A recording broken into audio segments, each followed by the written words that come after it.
Hello everyone, welcome to Man Overboard 50. Ain't nothing but a number, yo, with your host, Language Barrel. I'm currently in Bogota working on a series entitled 3 Weeks to Find a Wife in Colombia.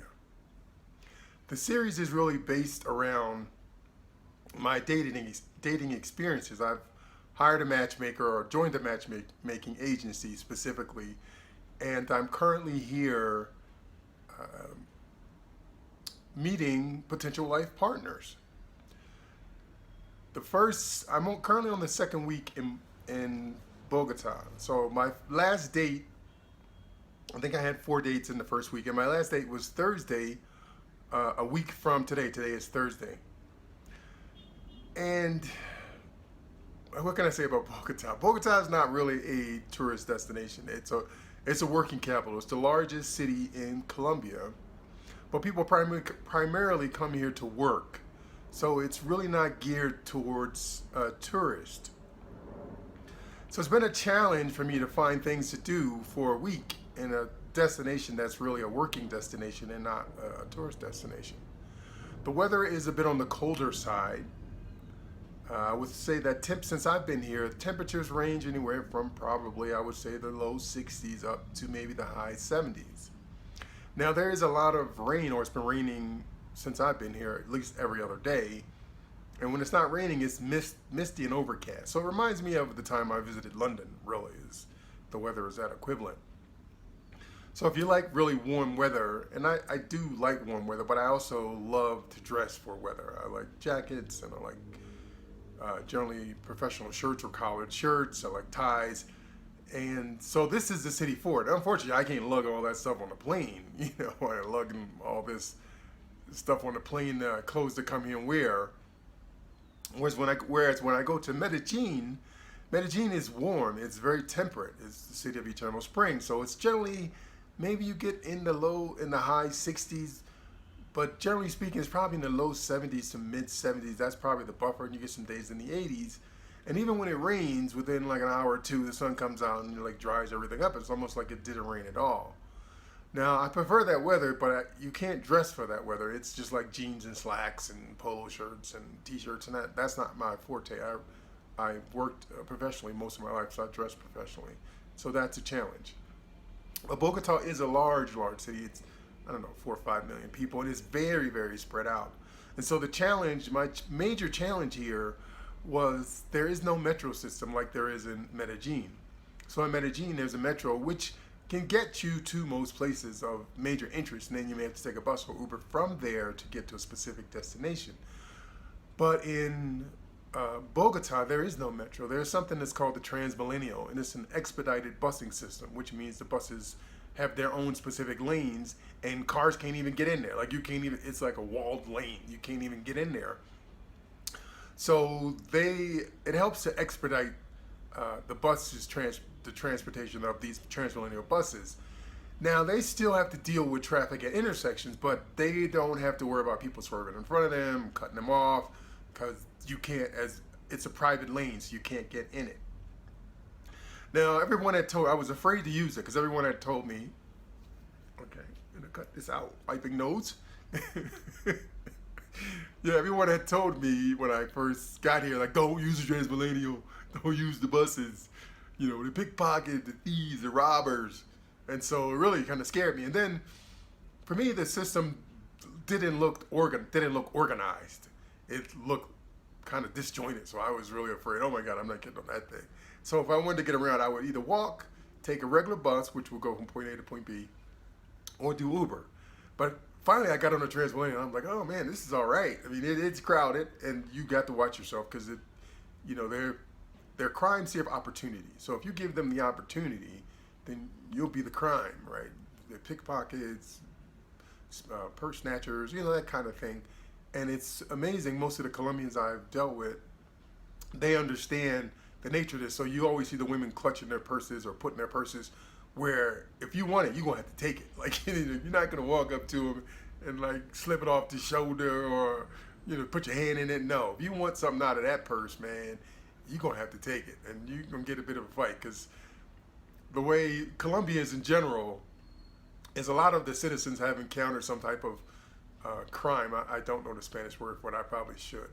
But when somebody either pickpockets them or snatches something, and there's citizen justice here. So what that means is if they catch you, man, they're putting the beat down on you, and the cops can have whatever's left because everybody's encountered that. So when they catch someone who's doing that kind of action, man, it's mob justice. They'll like try to put you out. So the criminal will be happy when the cops show up because the people will be like whipping down on them. But anyhow, I'm getting like a little off kilter here. So to get back to the transmillennial. So now that's like probably my second preferred method of transportation. My first preferred method is Uber. And I probably say third because Uber, then walking, then transmillennial. But the city is so big you can't transverse this city. It's just so big. So you need either Uber or you would need the transmillennial or the busing system. People also warn me, oh, don't get in the taxis. The taxis will rob you. Man, this country is very unique. I mean, people are hard working. I mean, man, you have some people living on the street, but man, I mean, these people are hard working. Like 6 days a week, 8 to 10 hours a day, and they're all like a lot of them sell the same thing. So I don't understand that. Like literally right next to each other, they have sections of town, like the bicycle section, the motorcycle section, the material section, and they're like all together, clustered together, whatever that particular specialty is, and they're selling the same thing. So, or just like the street food or fast food, selling the same exact thing. I don't understand. I guess they make money because if you didn't, you wouldn't do it because you couldn't afford to be renting the location that you're renting. But that's the nature of things here. I just want to get back to the day. I kind of digressed or I kind of veered off track. So as I mentioned before, I'm in the second week of my dating experience. My last date ended a week ago, and yesterday I had my second date with the attorney. Now, this woman is like extremely smart, bright, and it's hard for women to get to be successful here. I mean, to be successful on the level of men and above, and she is. So I can't really say what she does because it's not many that do what she does, and she's pretty recognizable. But anyway, she's smart. She's very funny.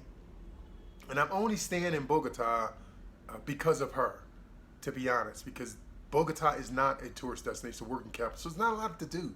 So I'm like a week here trying to figure out what to do until I get the second date with this attorney. So I had the second date yesterday, and I even told her, I said, look, I'm staying here because of you.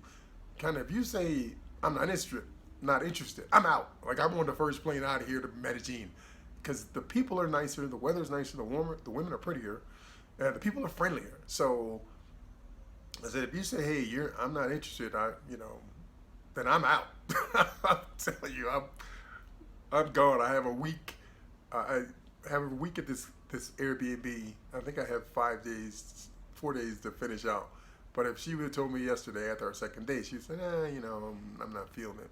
By Saturday, I would have had a ticket. I'd be out of here. I just wouldn't even worry about whatever's owed on the Airbnb. I just would leave because I don't find this city that interesting. Now, if I worked here, maybe not. I mean, it doesn't offer the things that I really like in a major city, and it is a large city.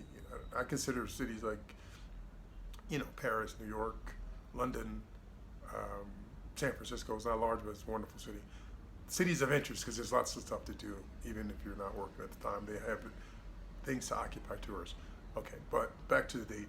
So we went on the second date. It was a coffee date, and she'd broken 2 dates before, and I even told her, I said, look, you're breaking dates. Are you really? And I said, I understand, like, her work is crazy. And she just, like, they call her in. She works 6 days a week. And she's a practicing attorney, so she's delivering cases or she's negotiating with clients and all that stuff.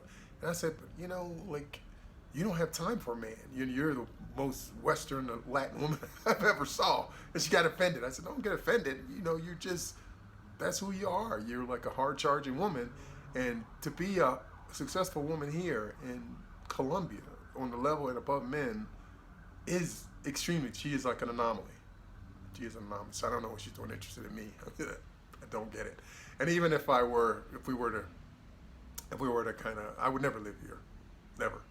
And even if we were to get married and move to the U.S., I would only move temporarily because I want to retire in Europe. the lifestyle that she has here, even though the income is not sufficient, it's a very high lifestyle. She lives a very luxurious lifestyle here because she is so successful. So that's another thing. I don't. Yeah, I live a pretty normal lifestyle. I guess I'm upper middle class, but I live a normal lifestyle. I don't live a luxury lifestyle. So I don't know how eventually that would work out. But I think that if we moved anywhere, because she's type A, so if we moved anywhere, she would be successful because she's just driven, right? And then you take away the fact that she wouldn't have to work 10 to 12 hours every day and 6 days a week. Oh my God, she could be president. it's, I don't know. So I don't know what's going to happen with that. That was the second date. Now I want to talk a little bit about the matchmaking agency, and then I'm going to shut this video down. I currently am dealing with my Colombian wife. That's who I matchmake from. And I don't know if I mentioned this in the previous videos, but the founder actually is not located in Colombia. He's located in Germany, which is a big disservice to the clients. He doesn't really have a staff here, so he does all these things virtually, which I think, again, is a disservice to the clients. And I mentioned this to him in our correspondence. Now, would I do it again? I met 4 wonderful women. It just, for whatever reason, it didn't work. Now, did I meet the 10 to 12 women that I was supposed to meet as part of this package? No, I didn't. But the way I look at it, if you meet one person that significantly changes your life, then it's all worth it. I mean, yeah, I had some complaints, gripes, whatever term you want to use, about the organization, the way the organization is organized and run. But again, if you meet someone that could or does change your life, irrespective of everything else, and do you really have a complaint? And finally, I just come to the realization that even if I don't meet anyone like through this experience, the experience, it was worth it. It was a very interesting experience. And I'm not talking about from like a man getting his groove on experience, because I didn't get any grooves on from an intimate standpoint. But I mean just from meeting extremely bright, open, engaging women who are willing to try something new, to try a new experience, and then decide, it doesn't work with me, brother, or nah, he's not my thing. And the person I'm interacting with is in her 40s, I'm 60, so, and her daughter's in her 20s. So I'm supposed to be going on a 3rd date today at her house. We're going to meet for lunch, and she's going to prepare lunch, and I'm supposed to meet her daughter. And I have some apprehensions about meeting, because her daughter's privileged, right, to be honest. And privileged children, unless they are innately giving back to society and understand and can appreciate the nature of their privilege, and they can be knuckleheads. They can be hard to deal with. Now, for me, this is a no-lose situation, right? Because if I go there and the daughter says, Mom is like an old guy, you probably shouldn't be dealing with him. And the mom goes, I was a little blinded, but yeah, he's not my thing. I'm like, it's fine. It was a wonderful experience. Saturday, I'm out. I'm on my way to Medellin for a week. Chill out there, have some fun, and then head back home. I recently graduated from graduate school, got my MBA in business. And so I have a whole bunch of new challenges. And my daughter started high school. I have 4 years until she finishes high school. Then I'm in Europe. Like, man, I just got to hope I don't get sick or unhealthy, because if I don't, my whole life is opening up. These are the best years that I'm looking forward to. So with that said, I'm going to go ahead and shut this off. And I'm going to see you on the other side. Be safe out there. And until the next time, ciao for now.